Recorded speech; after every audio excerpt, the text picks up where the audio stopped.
Guys, welcome back to my channel. Welcome to another beautiful Friday. How was your week?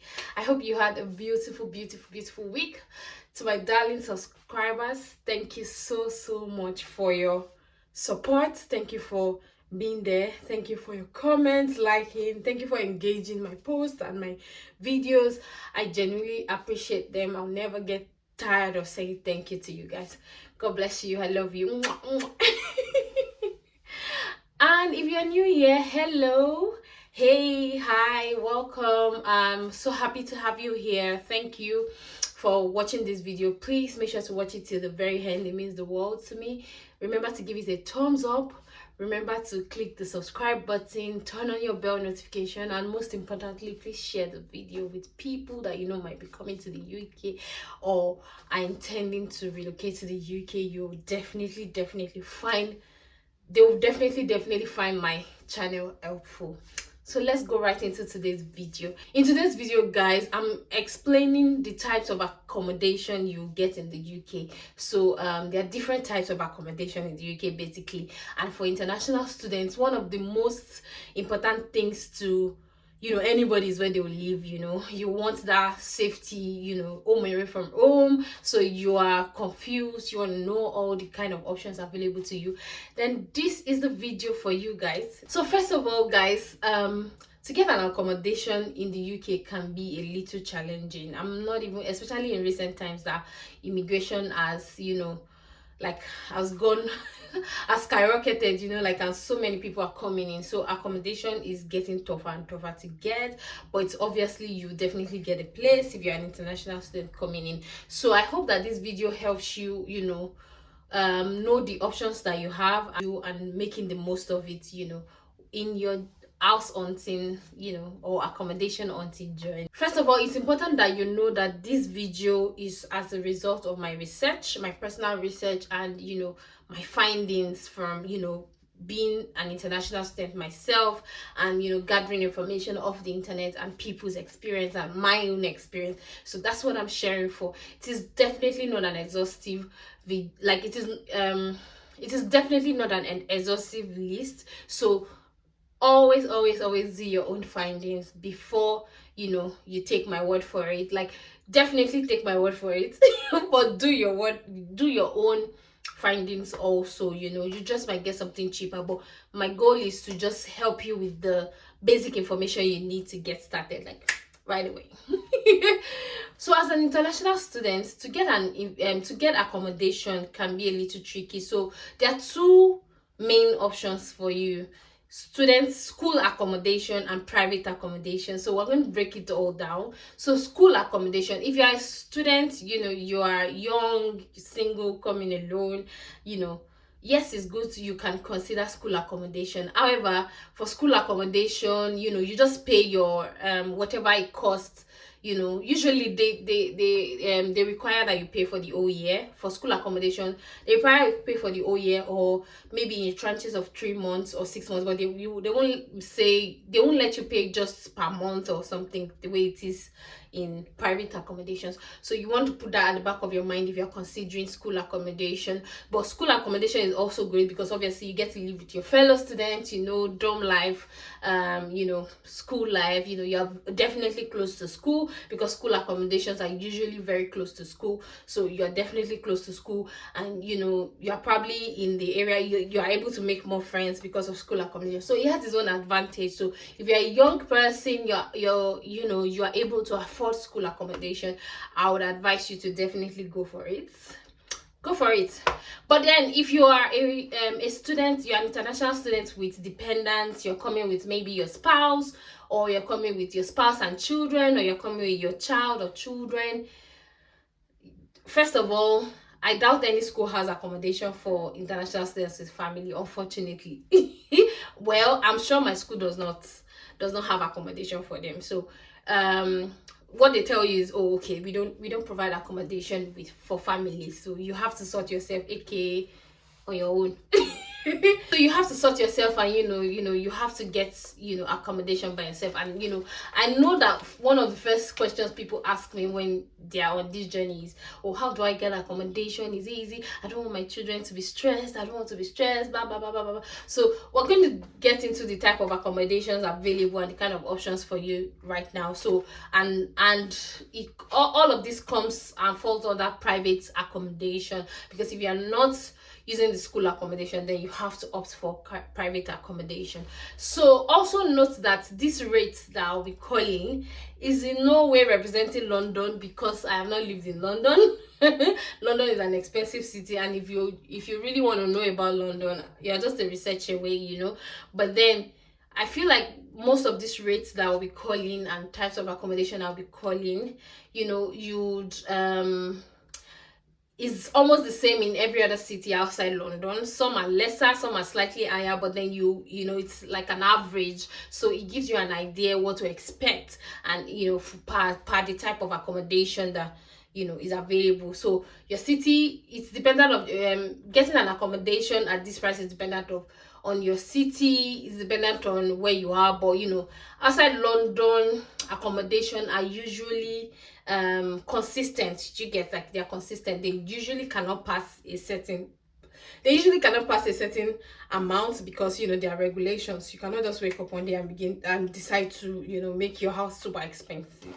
So that being said, let's go to the first type of accommodation. So the first one I would like to,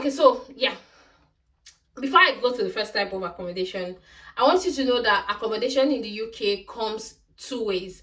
So your accommodation is either furnished, in fact three: furnished, semi-furnished, or not furnished. So it either comes unfurnished, semi-furnished, or fully furnished. So obviously, as the name implies, if your accommodation is furnished, it means that you have everything you need to move in. You just need to come with your bag and baggages and start living. Literally, a fully furnished apartment is like an hotel. Maybe not with bed sheet and everything, but then some will have bed sheets, but then you would have like basic what you need. Basically, you have everything that you need in a fully furnished apartment. So basically, you just need to come with your things. However, the caveat with that is that you have to be careful with the things that you meet, because when you're leaving, you have to return everything back the same way you met it. Because you have to return everything back the same way you met it, because first of all, you're paying deposits before.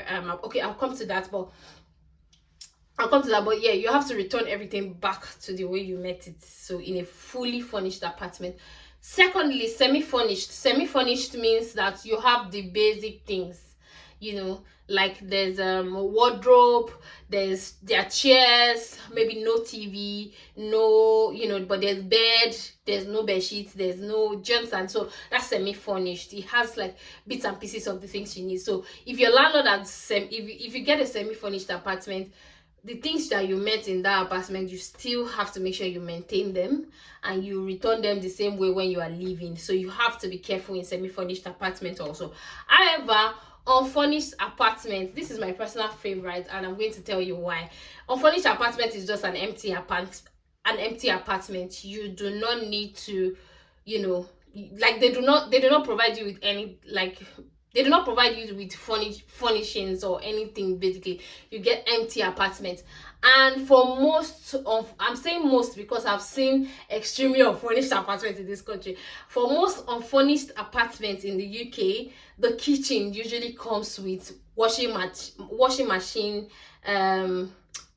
gas cooker, some no fridge, but at least washing machine and gas cooker, you will definitely find it there, because they are like, basic necessity. They're part of the house. So it's dicey. For some unfurnished apartments, it might be like you might not even find any of that, especially all those old houses that the landlords are trying to patch, so you just might not find it there.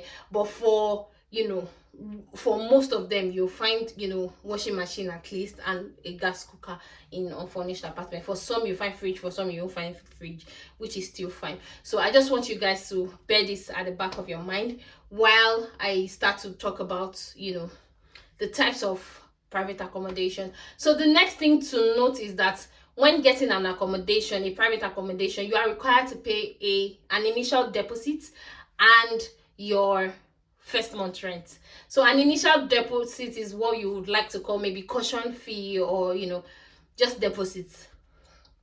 So your initial deposit is usually your 1 month rent.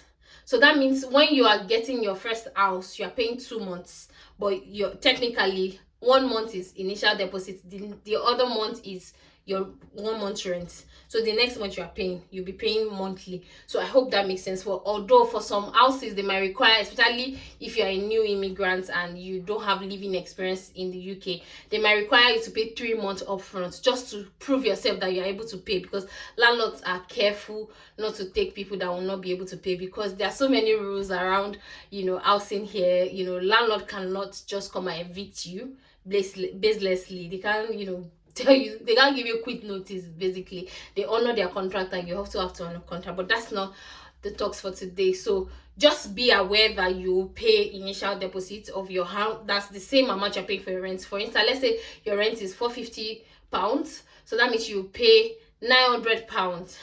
Yes, 450 that means you pay £900, and that means you are paying 450 is your initial deposit and 450 is your month one rent. So at the end of that month you pay next month 450. So I hope it makes sense. So now to the types of accommodation. The first type of private accommodation I would like to talk about is shared accommodation. So shared accommodation is usually one house partitioned into single rooms. So I'm sure you've probably seen this before, maybe from wherever you're coming from. You probably have seen it before. So one house, partition. So it can be a 5-bedroom house, it can be a 3-bedroom house, it can be a 2-bedroom house, but partitioned into single room. That means the landlord or whoever is managing the property has decided to let out each room as a single unit. So that means each and every person in that accommodation in each room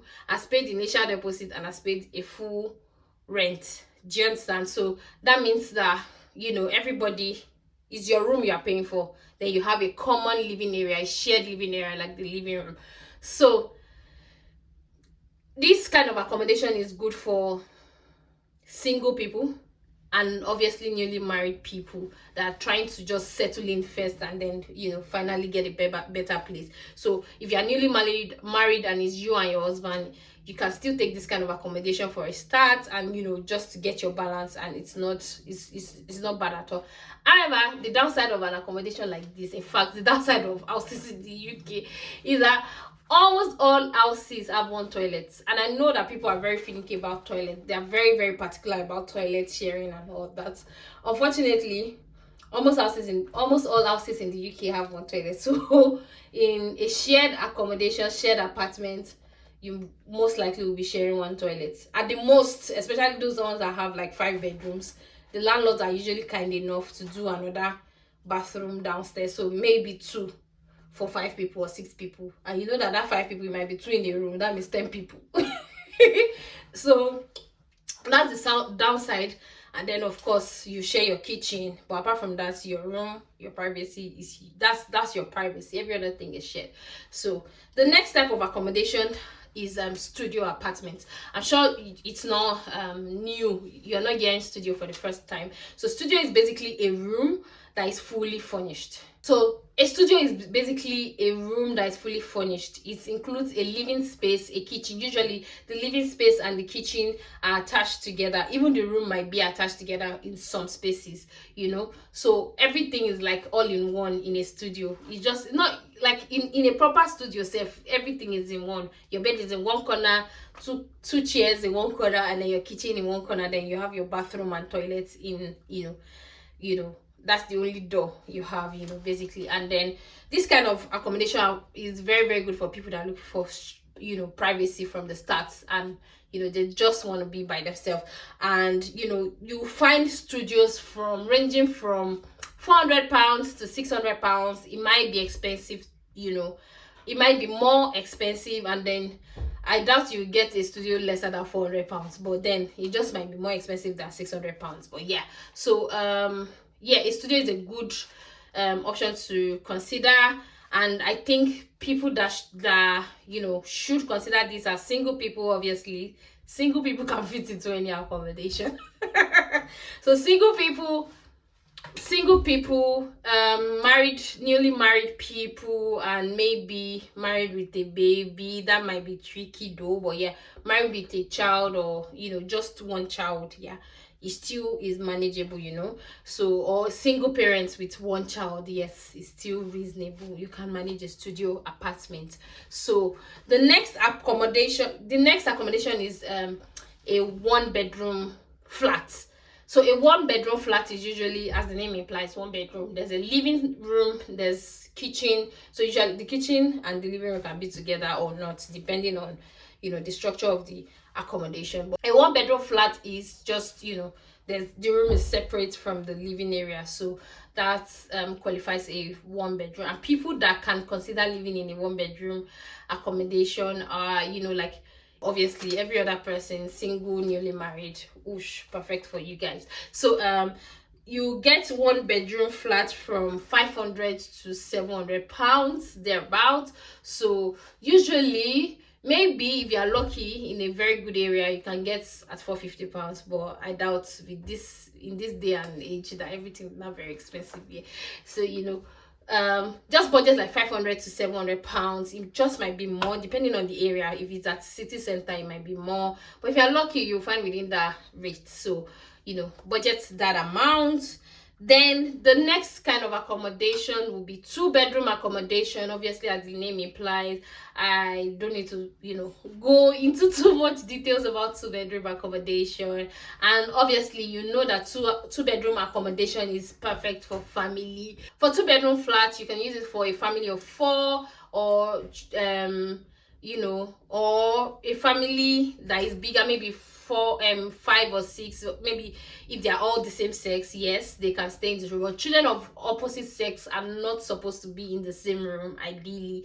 But then, yeah, that's two-bedroom flats. So you get two-bedroom flats ranging from 500 to 800, depending on the area, depending on where you are. So basically, you just have to weigh your options. The next one is three-bedroom apartment. So obviously, three-bedroom apartment is almost the most perfect for families.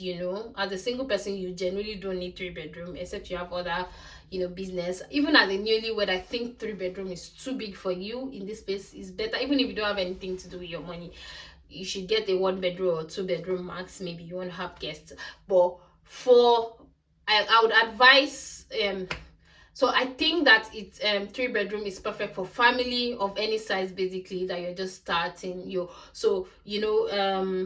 Even if you have 5 children, the most is, one sex will take one room, the next sex will take one room, and then the parents will be in one room, and everybody lives happily ever after, obviously. So they are different. You can go 3, 4, 5 for family, 5 bedrooms. So it's dependent on what you want, how much you have, and the area you are in. So 3-bedroom usually costs from 700 to 1,200 pounds per month. So you want to see if that fits into your budget. And obviously the actual price is dependent on the area and the city that you are living in. So and last but not the least is owning your own property. So buying a house, or buying a house outrightly, or taking a mortgage. So this mortgage thing is a full video on its own, and it's not something I can start right now. But really, if you have a mortgage, sometimes in some areas, in some cities, it just might be cheaper than paying for rent. But in some city, it might be more expensive. So depending on what your type of accommodation is, what the type of houses you're looking at is, then you just might want to consider. Also note that there are different type of accommodations. Some are houses, some are flats. There are 2-bedroom houses, there are 2-bedroom flats. So also, this is you need to also consider your preference, and then the neighborhood and whatever is available. But then usually this is how most of the accommodations in the UK are. Okay, so guys, thank you so much for staying with me till this points. I genuinely appreciate it. Let me know if you have any other questions about accommodation, or if you have a request, a video request, if there's any type of accommodation you would like to see and for me to, you know, make for you guys into a video. Request in the comment section below and let me know. I'll be happy to help you guys. You know, I'll be happy to make one. So thank you so much for watching to this point. You already know how much I love you. But then let me say it, I love you so much. I love you this much. Thank you. See you in my next video. Bye.